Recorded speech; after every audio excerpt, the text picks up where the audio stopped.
Ladies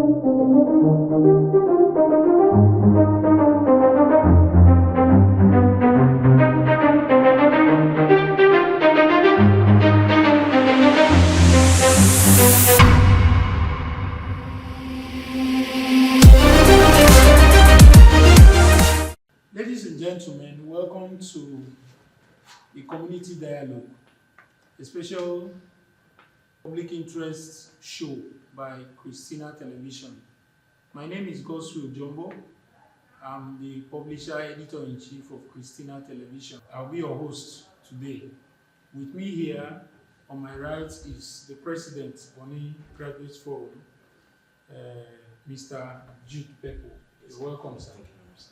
And then with me here is the director of publicity of the Bonny Youth Federation, Mr. Tonye Willie-Pepple. Thank you very much. Welcome, sir. Incidentally, they are all people. Pardon us. Okay, so like I said earlier, this is the community dialogue where we look at issues that affect the communities.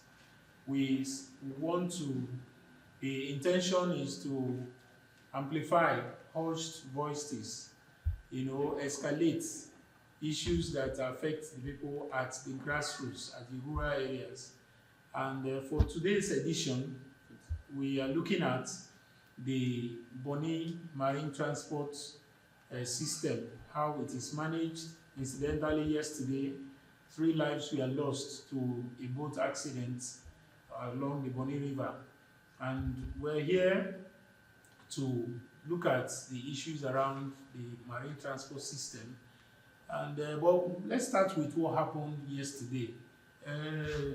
Mr. President, sir, when you got to hear about this incident, what was your reaction like? Well, thank you for having me. I want to really commend Kristina for always being proactive when it comes to the reporting of issues within our kingdom and also outside our kingdom. Our hearts goes to the families of the deceased. It's something which we believe are avoidable, but because we have a system that have not been properly checked, have not been managed effectively, so things like this will always happen. And it happened yesterday, and just like always, after this moment, you will hear everything will die down. It becomes business as usual. My belief that Kristina reporter have always given us avenue for us to lay out concerns. And I'm glad that you have made this available for today. As we progress, we'll have to look at this thing holistically and see how we can address this. It's very sad. My concern is it's avoidable, and steps have to be taken to see that these things are addressed. Okay, thank you very much. So for the Bonny Youth Federation, among the 3 casualties, 2 of the ladies appear to be very young women, so to speak. So how did the Bonny Youth Federation receive this news?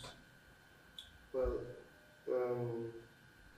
quite frankly, like every other person, it was a very sad news to hear.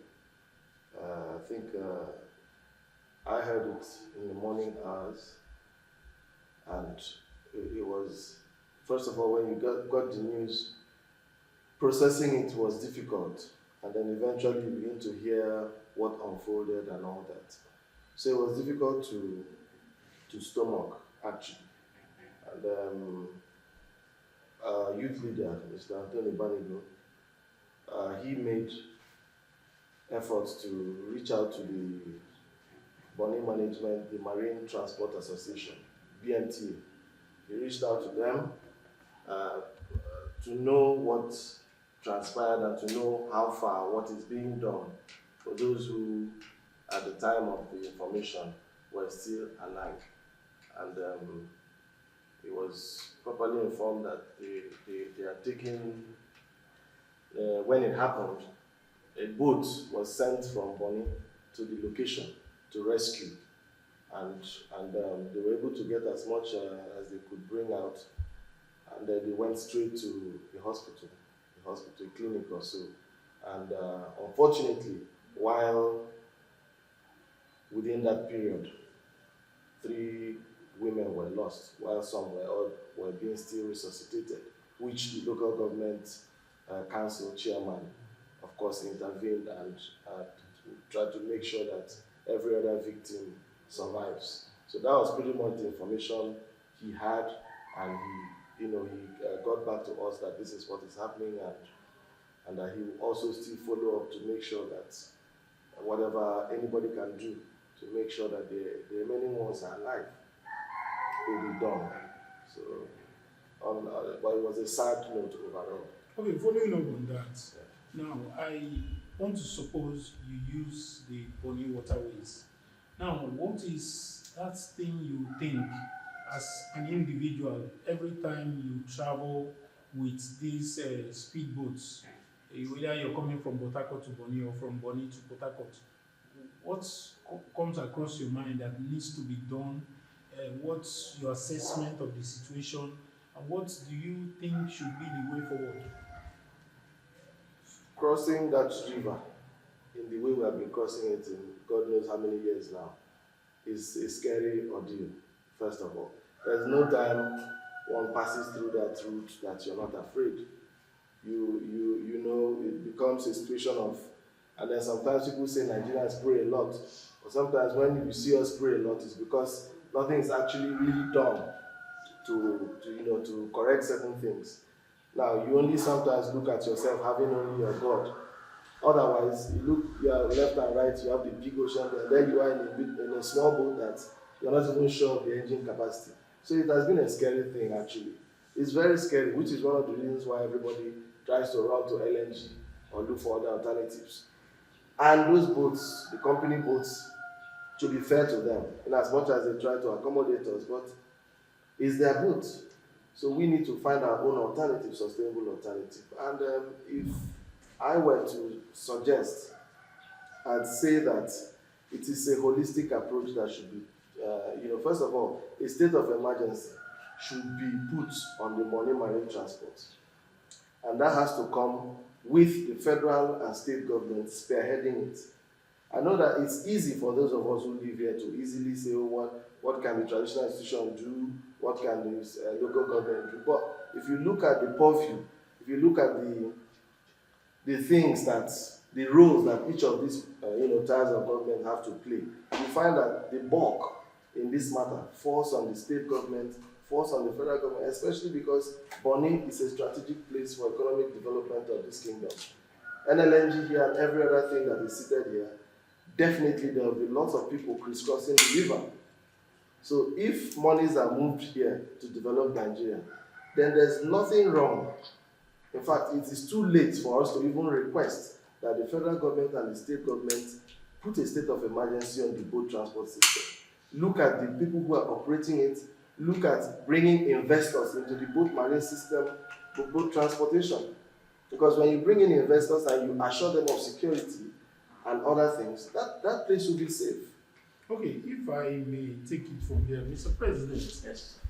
Some of the issues you addressed here, I'm sure at one of your fora, some professionals within the Bonny Graduates Forum flagged some of these issues. So what do you think are those specifics that can be done, especially now that he has put the bulk of the issues at the doorstep of the federal and state governments? So in terms of specific, what should be done? Anyway, I think I will drive this thing in a different perspective. Why I say different perspective is because we have a system where I think can be managed internally. The Bonny Marine Transport Association is something which I frown to start with. You cannot tell me that an association, it's the one supervising themselves. We bought their boats, they supervise themselves. So whatever thing that happened, they report back to themselves. So you don't expect to receive any result. That is contrary to what happened yesterday. That's one. Two, the local government council have to step up Why I say they have to step up, I don't know if they have a supervisory a supervisor supervising the marine transport. That person, if there is any, is supposed to be sacked yesterday. Because if you don't supervise these people, how do you expect to get these results? I expect that there should be an independent organization managing this marine transport between here and Port Harcourt. There should be an independent organization. If you have a boat, you want to run this route, go and register with this independent organization. This independent organization reports back to the government. I think it's something that is easy. Okay, because talking about registration, yes, what would you advise to be the baseline that's acceptable baseline for any operator that should be registered to operate within the system? Personally, I can't remember when I boarded any alternative route traveling out of Bonny. I use this route at all time. Now, each time you want to board a boat, you don't have a time base. I will say in 1 hour I will get to the Port Harcourt, or in 30 minutes I will get to this point. It shouldn't be that way. So if we say people have to be registered for them to join the transport system, then such boats have to be properly inspected, approved before. When you say, so if for instance you want to inspect an engine, there should be a technical committee that inspect that.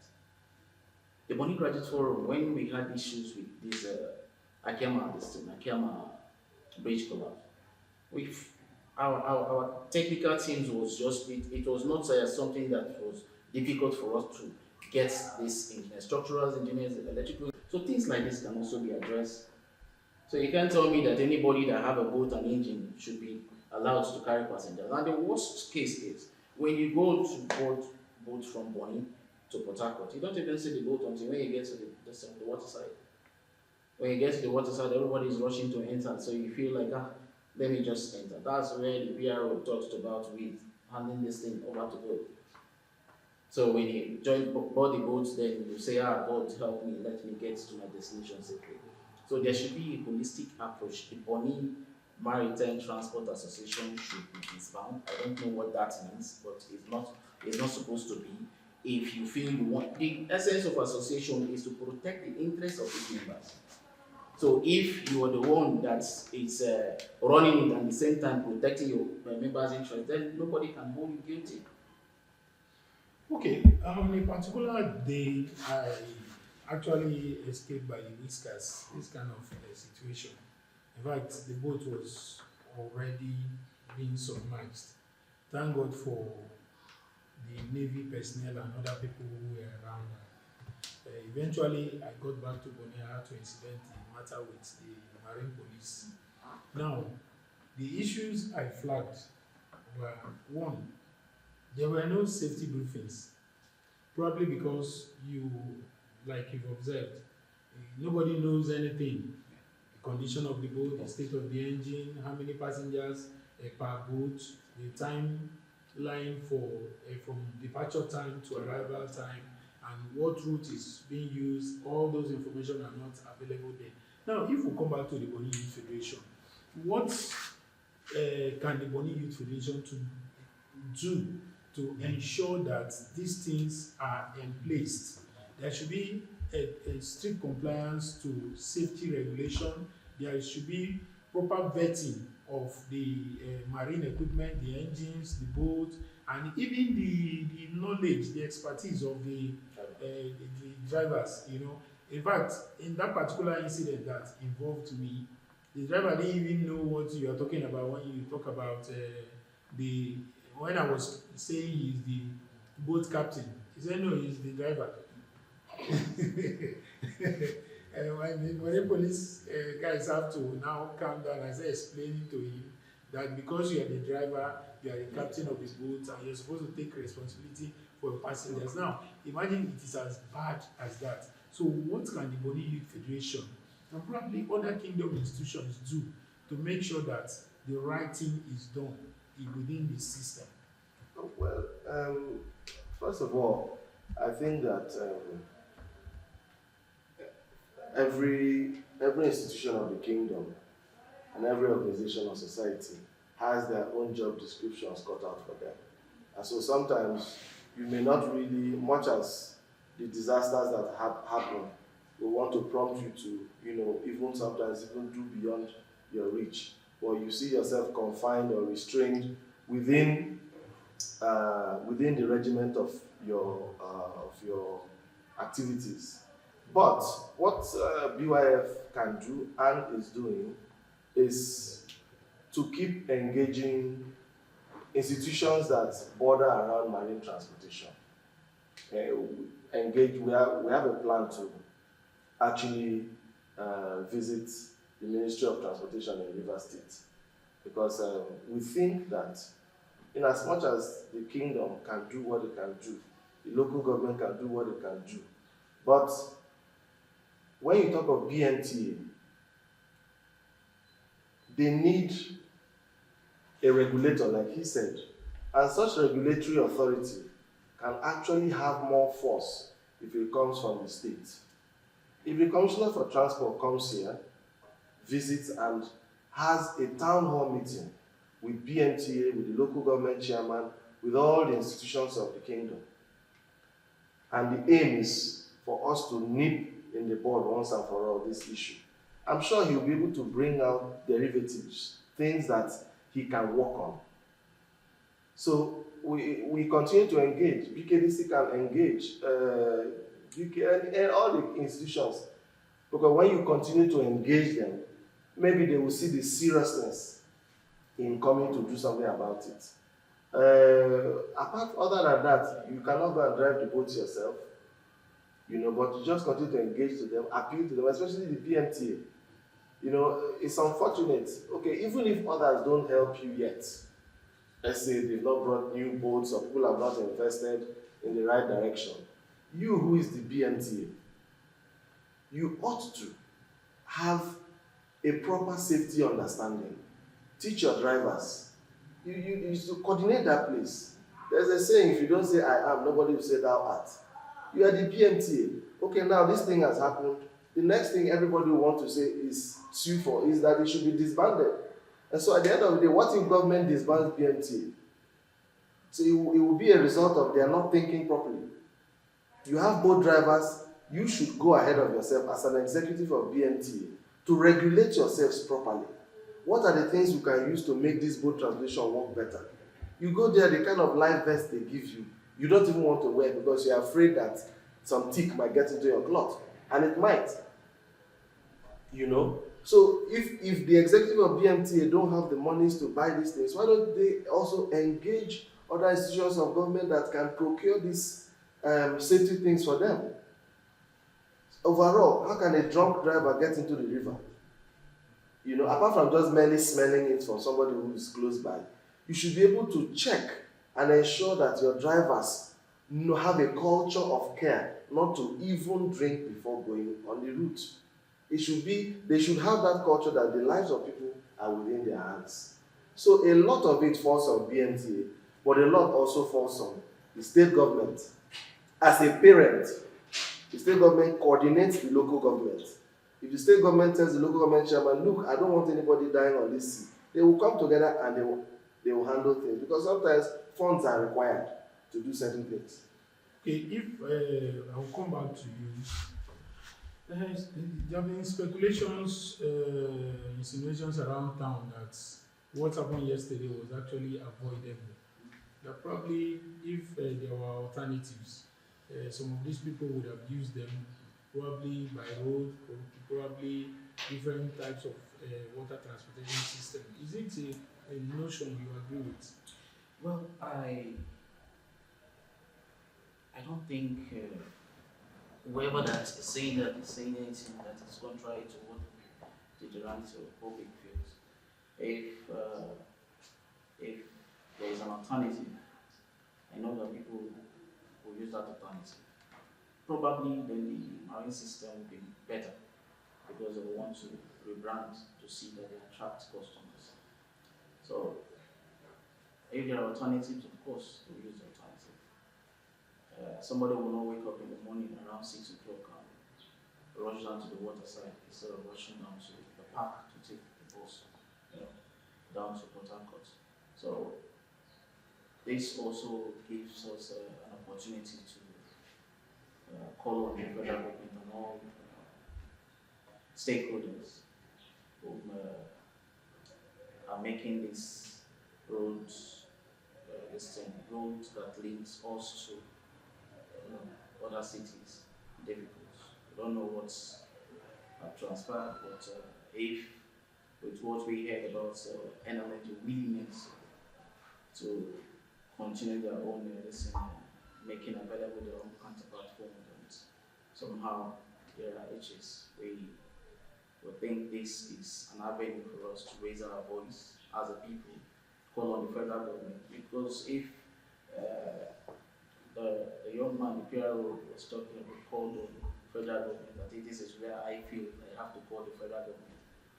If you look at what Bonny is, the benefits of Bonny, of organizations operating within Bonny, not just the energy. When we talk of the things we call energy, NPA is here, NIMASA is here. We've not had anything from NDDC. January this year we were at NDDC. Okay, talking about NDDC, we'll come back to that when we come back from the break. So our viewers, we're going on a short break. Stay with us. We'll be back soon.